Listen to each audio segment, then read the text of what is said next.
요양보호사TV 이기론입니다. 오늘의 요양보호사 뉴스. 지난 7월 1일자 녹색병원이 외부 파견 업체 소속 요양보호사 13명을 정규직으로 전환했다고 알려왔습니다. 좋은 소식이네요. 이번 정규직 전환은 외주업체와 계약이 종료되는 시점에 맞춰 녹색병원 재활간호병동 통합병동 61동에서 근무하던 인력, 신규로 정규직 채용된 요양보호사 13명입니다. 축하합니다. 이번 정규직으로 전환된 요양보호사 중에는 업체 파견으로 녹색병원에서 계속 일하다가 그만두고 한 달쯤 쉬고 있었는데 정규직으로 인력을 새로 뽑는다는 연락을 받았다면서 병동에서 일할 때 서로 이해하고 배려하는 분위기가 참 좋았다고 말했습니다. 이제 정규직으로 돈도 벌고 성취감도 더 얻을 수 있게 될 것 같아 녹색병원에 다시 오게 됐다고 말했습니다. 이런 뉴스가 호해가 아닌 상식이 됐으면 좋겠습니다. 임상혁 원장은 노동자를 위해 만들어진 녹색병원임에도 환자 돌봄을 지원하는 요양보호사를 비롯한 조리 노동자, 환경미화원 등 비정규직 노동자가 있어 언제나 마음 한구석 불편했다고 말했습니다. 경영 상태가 좋아진 만큼 녹색병원의 방향성과 원장의 철학에 따라 13명의 요양보호사를 정규직화했으며 앞으로도 형편이 되는 대로 다른 노동자들의 정규직화도 실현할 계획이라고 말했습니다.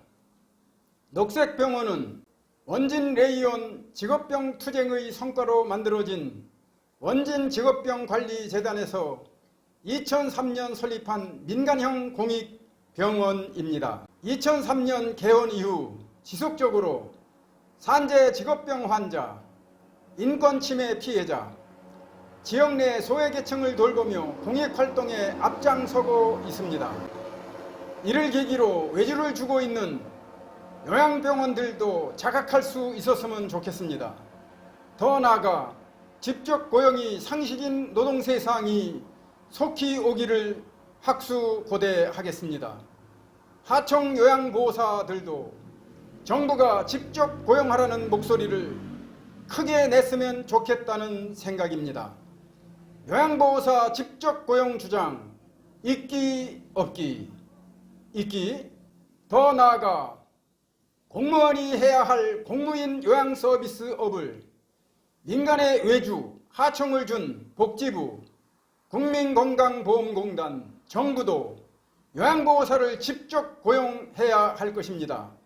정부 직접 고용 있기 없기, 있기, 요양원에 대체복무요원이 근무하고 있다는 것은 뭘 의미하는 것입니까? 군인이 요양원에 있다는 것인데 공무라는 증거입니다. 요양보호사 뉴스 끝. 다음 요양보호사 필수노동법 차례로 하나씩. 금기법 제24조 3항. 사용자는 제2항에 따른 해고를 피하기 위한 방법과 해고의 기준에 관하여 그 사업 또는 사업장에 근로자의 과반수로 조직된 노동조합이 있는 경우에는 그 노동조합과 근로자의 과반수로 조직된 노동조합이 없는 경우에는 근로자 과반수를 대표하는 자를 말한다. 해고하는 날 50일 전까지 통보하고 성실하게 협의하여야 한다. 경영상에 의한 해고도 이렇게 절차가 있습니다.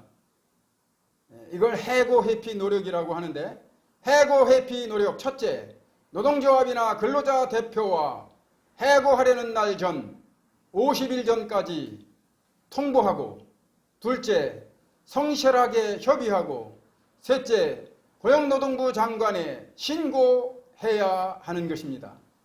요양원 폐업을 이렇게 절차를 지켜서 폐업 요양원을 본 일이 없습니다.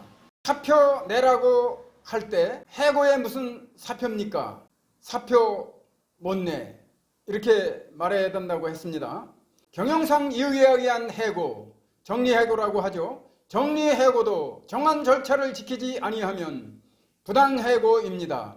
부당해고 구제 신청을 통해 경력 단절에 대한 근속수당에 대한 손해배상, 물론 부당해고가 인정되면 약 3개월의 급여를 받아낼 수가 있고요. 근속수당에 대한 배상 청구도 가능하겠습니다.